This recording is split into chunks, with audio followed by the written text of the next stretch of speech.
What's up everyone? Welcome back to a brand new video. Today's video is going to be a bit different than normal because the subject matter isn't going to be as happy as it usually is. This will likely be my most grim scenario yet, and it's not because everyone's going to die at the end or whatever, but because this one's actually kind of dark when you think about it. It's going to be more character driven than normal. It still will be told like a traditional what if, and it's still going to be like that. But for obvious reasons, the topic is going to make me change things. And that's because today's topic is a very unique one. This is going to be a future timeline where Trunks and Gohan both survive. But against the androids, Trunks ends up dying and Gohan's the one to survive. As you'd probably imagine, this is going to have numerous different effects in the story. Hence why I also mentioned that it's going to be character driven. We'll be seeing all that in this video. For this scenario, we'll set a like goal of 4,000 likes. If we hit that, I'll continue on to make it a full story. Anyways, let's begin.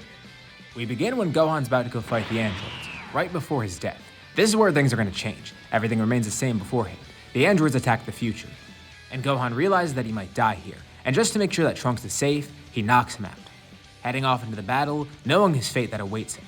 But as he heads off, arriving in the city, Trunks slowly regains consciousness. Instead of waking up when it's too late, he wakes up a little bit earlier. He looks around frantically, wondering where Gohan went.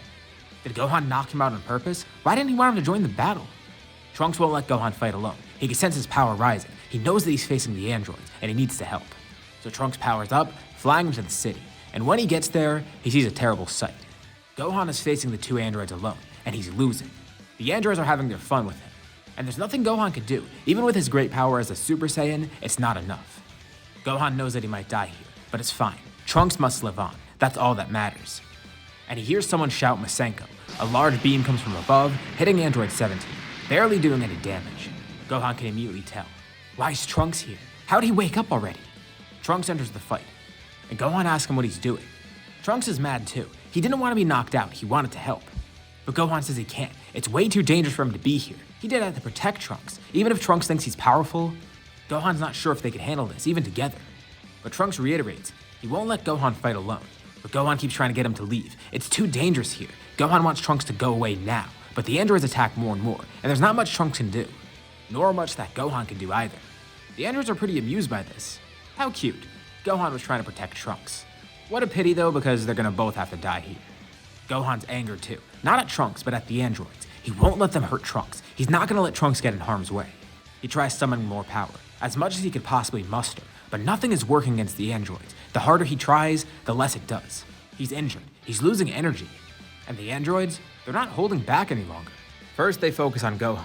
Let's try having a little bit more fun. This fight's getting boring, and maybe they could push more energy out of Gohan somehow.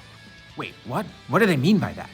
They look over to Trunks, knocking Gohan aside, completely ignoring him. The two androids attack Trunks together. He can't do anything. And anytime Gohan tries to get up and attack them, he's easily knocked away. 17 even throws barriers around him too, just to make it more annoying for Gohan. He watches from behind the bubble. Trunks is desperately trying to fight back, but he's simply not strong enough. Gohan continuously tries to get up, and 17 focuses on him, letting 18 have her fun with Trunks. And he makes sure to hold Gohan in place. Watch, look what's happening. Trunks keeps trying to fight. His rage is brought to his max. And briefly, he's even able to tap into Super Saiyan once more, powering up. Maybe this is the turnaround that they wanted. Even 17 and 18 are amazed. Gohan looks on. It's still not enough. He unlocks Super Saiyan, but even with it, it's not going to be strong enough to fight them. And it just makes things worse, because now Trunks is blinded by his rage. He jumps towards 18, ready to attack again. But the area begins glowing. 18 sticks a hand out, charging a blast. Before Trunks can even reach her with his attack, she launches her own. A massive blast comes out of her hand, completely decimating everything in front of her, leaving a divot that leads far out, even beyond the city limits. 17 watches on kind of unimpressed. He expected more of a challenge, but Gohan, he watches on in complete disbelief, complete shock. He's speechless. He doesn't know what to think. No, that couldn't have just happened, right? He couldn't have just seen what he thought he saw. Debris falls from the sky, and dust settles around the area. The realization suddenly hits Gohan. Where's Trunks? He can't see him. Gohan knocks 17 off, powering back up and then flying around, looking at the divot, trying to find Trunks anywhere he can. 17 goes back to his sister, and 18 says that was no fun. Maybe this will make the fight with Gohan more fun too. Or is he gonna die just as quickly as that kid? Gohan overhears this, angered. No, Trunks isn't dead. He can't be. But as he looks more and more, his feelings of anxiety and fear get stronger. And then he sees. It's Trunks, lying nearby, at the end of the divot. But it's a horrific sight. He's not moving. Gohan can't sense any ki from him. He tries all that he can, going over to Trunks, trying to give him some of his ki too. He tries his hardest to resuscitate Trunks, but he knows the truth. He doesn't want to admit it. The androids fly over too, watching on. How touching. He's trying to revive his friend. But of course, Gohan can't do anything. At the hands of the androids, Trunks has died. Gohan continuously tries to revive him, to no avail. Nothing he does. He's getting more frustrated. He starts crying, asking Trunks to wake up. And the androids look on. This is just getting annoying now. They tell Gohan not to worry. His eyes widen. Yes, he remembers. The androids are right there. 17 tells him he'll join his friends soon. They're not going to be separated for long. And this hits a nerve within Gohan. The two androids jump up, charging a large ki blast together. Gohan's eyes dart up at them, then back down at Trunks. His face, it twists into a horrifying look of anger. It doesn't even look human. It's even enough to make the androids flinch. What is this that they're feeling? They launch their attack, but Gohan disappears. Or it looks like he does. First off, their attack is sent right back to them. It actually does catch them off guard, but they block against it. It doesn't do too much damage. But then 18 can hear. Someone's behind her. Before she can even turn around, Gohan delivers a punch so strong that it knocks all the wind out of her, tossing her into 17. 17 catches 18, and then up above, they see Gohan. How'd he get up there already? He launches Masenko. 18 pushes 17 out of the way, and she's completely obliterated by the blast. As the blast dissipates, 17 looks on in disbelief. Where is she? And also, Gohan disappeared again. Now 17's kind of scared. Lightning courses through the sky above. Sparks of electricity pop up out of nowhere. 17 can't see Gohan moving, and of course he can't sense him. But he keeps seeing these flashes of light, these sparks of electricity. And then, Gohan pops up right in front of him, his face injured from 17's. He has that same look of anger from before. His hair, it's even more violently spiked than usual. Those sparks of electricity, they keep appearing around him. That aura is different. He's close enough to Gohan to see the tears in his eyes. And Gohan only says one thing. He was just a kid. To think the androids could do this with no emotion at all. 17 doesn't have any time to process a response, because as soon as he tries to say something or move, he's immediately pummeled into the ground. They were just midair, and now he's already in the dirt. He can't feel anything. The attack, it was so powerful it left him numb. Desperately, he tries to throw up a shield again, but Gohan punches right through it, hitting 17 square in the face. 17's even more scared now. He tries to retreat. As much as possible, he tries to leave. He begins throwing ki blasts everywhere frantically, trying to block his path, trying to make sure that Gohan can't see him. Gohan can't sense him, so if he could block Gohan's sight too, that'll let him escape. As he throws up all the smoke, Gohan simply powers up. The aura alone is enough to knock all the smoke away, even sending 17 flying backwards. And as 17 is sent flying back, Gohan's gaze meets him again. He attacks with a powerful kick, hitting 17 right in the neck, breaking it, sending him flying into a mountain nearby. The entire area shakes, a massive earthquake. As 17's buried in that mountain, he can't move, but he sees there's a glowing light in front of him. It's almost as if everything's slowing down. As this light gets closer and closer to him, it's a brilliant blue flash. He doesn't know what it is, but he could assume. Still in the same spot where he attacked 17, Gohan launches a massive one-handed Kamehameha.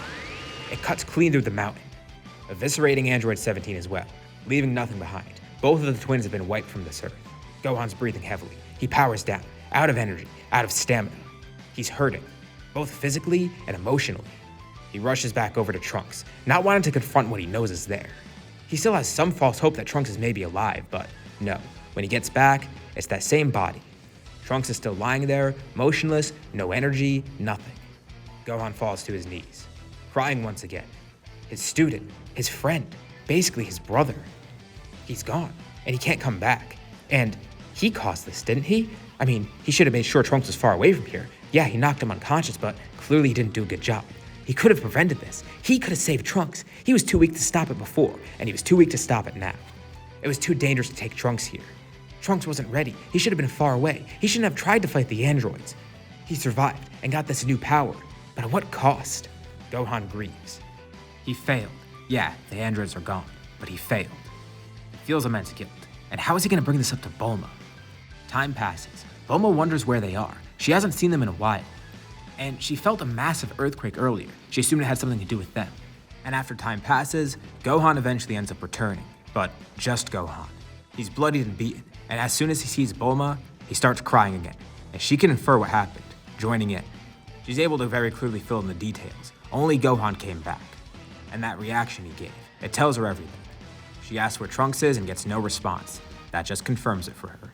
The androids are defeated, but all the life lost to them, concluding with Trunks losing his life, the last to die. The two mourn together. Eventually, Bulma does learn of what happens. Gohan does have to tell her, She knows the androids are defeated, which is great, but Trunks ended up dying in the process, and Gohan blames himself. Bulma doesn't blame him at all. She can understand why Gohan feels like that, but she's known to be very rational, and she knows Gohan's hurting. He didn't do this intentionally, and it's not his fault. Trunks rushed in on his own accord. She knows how he is as well. Gohan can't beat himself up over this. This isn't his fault. As much as he thinks it is, it's not his fault. And if anything, Trunks' sacrifice actually did help them. I mean, look at what happened as a result of it. She tries to get him to know Trunks' death wasn't Gohan's fault, and he didn't die in vain. But Gohan can't help but feel different. He, of course, thinks this is his fault, and he goes into solitude after telling Bulma everything. He can't look her in the face. He blames himself all the time when he sees her, and whenever he's around her, all he thinks about is Trunks. He took her son from her. He killed Trunks.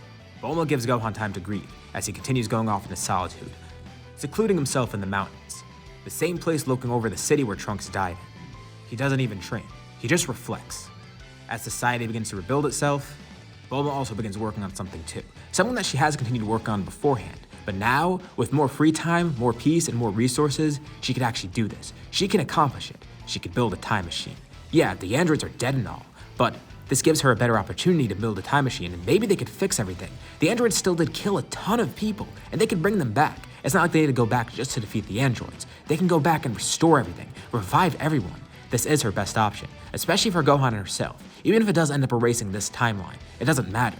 It's worthwhile to at least find out what's going to happen in order to bring all those lives back. They still need to have hope. They can't give it up. Even though it may not seem like it right now, there is hope. The androids are dead. Bulma's machine begins working. And maybe, just maybe, all that death and destruction can be reversed. Everything. They can return to normalcy, a time before the androids, a time before Trunks died. And there's one person that could fix all of this, Gohan. She tells Gohan she still has been working on the machine, and she knows all the work they put in to defeat the androids, but they could still try and reverse it. She wonders how Gohan's gonna react. Maybe he won't want to do this because of everything that he went through so far, but of course, Gohan makes the right decision. He decides immediately. He wants to go back to the past. He wants to fix everything. He wants to bring Trunks back, and this is the only way. He tells Bulma thank you. Thanks for everything. Thanks for believing in him. Thanks for trusting him. Supporting him through everything, and not blaming him for all this. It's gonna take a lot of time, but slowly, he is healing, realizing what happened. Even though he still does feel it, he's beginning to realize that it isn't his fault, and he should move past it. He needs to fix this, if anything. This needs to serve as motivation. This needs to serve as hope. Bulma fires up the time machine, with Gohan being the only one going back. She tells him good luck. Worst case scenario, this accomplishes nothing. But best case, maybe they could bring everything back. It's at least worth it to know. And Gohan's determined. He is gonna fix this. He looks over to Bulma, waving goodbye as the time machine disappears. And she wonders, will this work? Will it actually go as intended? Well, they're gonna have to wait and find out. She wishes Gohan good luck. Good luck restoring everything. This will have such widespread effects. Not only will it bring Trunks back, but everyone who died to the androids, as well as reviving Goku, preventing him from dying to the heart virus. They could change the present by going to the past. They have a bright future ahead of them. Or do they? With all that, we'll leave off here for now. So, what did you guys think about this part? And what do you think about this setup so far? Leave your thoughts in the comments below, as well as any suggestions you have going forward. I'll be sure to check them out and see what you guys think. As always, if you liked the video, be sure to drop a like. And let's try to hit that like goal from the beginning of the video so we can get another part of this series. If you haven't already, why not subscribe? As well as hitting the bell icon so you're notified about any future uploads on my channel, including more parts of the series if it continues. Anyways, thank you all for watching, and I'll see you all in my next video.